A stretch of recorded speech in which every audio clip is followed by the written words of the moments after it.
Okay, we're going to talk about brushes today.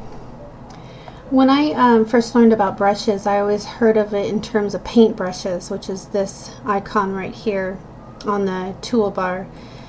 It gives you access to paint brushes and the airbrush. And these brushes are basically brushes that you have that are of all sorts of different shapes. And they allow you to put, based on your materials, they allow you to kind of just put a design on top of your av in whatever color, etc. There's lots of things that people can do with them. I just never really found them all that useful myself because I'm not all that good at using shapes. It's just not my thing. So I never really thought of paintbrushes as being very useful. But what I found out is that we have a whole bunch of other brushes that are actually built into the program here that are very, very helpful. And it's the icon that's right below your paintbrush and probably looks like this because that is the first brush in the list. If you drop down, you'll see that that is the lighten darken brush, and there's a whole bunch of other brushes listed here. Starting with the lighten darken brush, this brush is just brilliant. It allows us to add light or take away light, darken specific areas of our av. So using the size of our brush and the opacity of the brush, we can take a spot that we feel is too dark, say, and lighten it up. So if I wanted to bring more light in here, I can, using a left click, just drag across here and lighten it up to whatever degree I want. If I wanted to kind of bring some darkness around, I would right click. And if maybe his face is too shadowed for my taste, I can lighten it up with, again, the right click, the left click, sorry.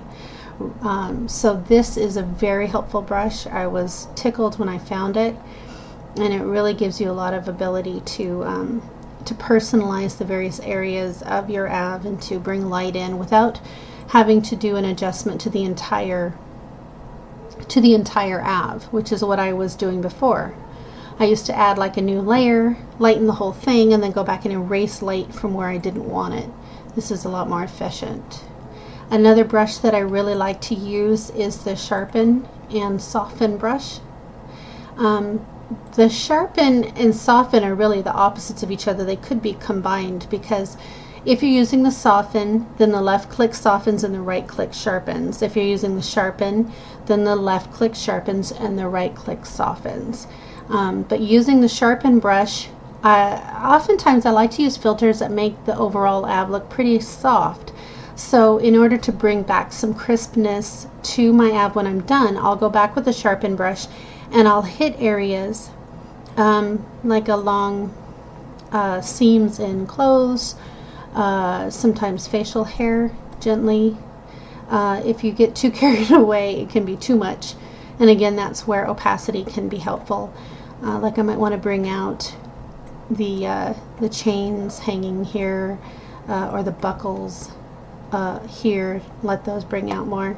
Another thing I really like to do, and I've already done to this av, so it's kind of overkill, is I'll go to the eyes and I'll sharpen just the irises and make the eyes really pop.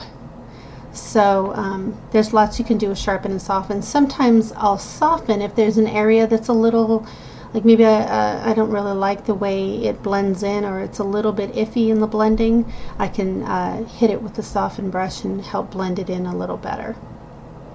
So those are two very useful brushes, both the light and darken and the sharpen. Saturation up and down is also very helpful. This av is probably not the best one to show it on, but let's see. I was looking at another one.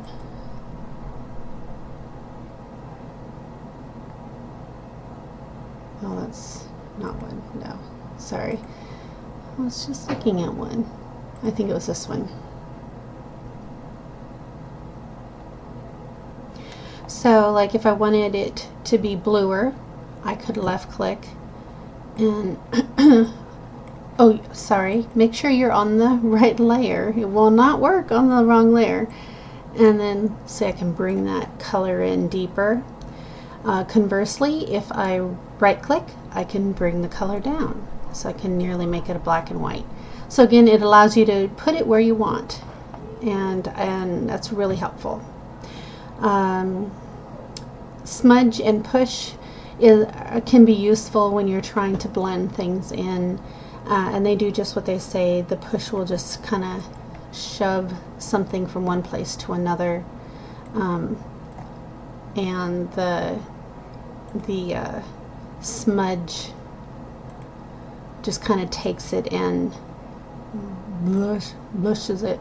So those are good for blending things, but really it's the light and darken and the sharpen, the soften. Those are just wonderful tools to have at hand for being able to pinpoint spots on your ab that you maybe it's a little too bright in an area, and you can really just kind of go in and fine-tune certain spots on your ab.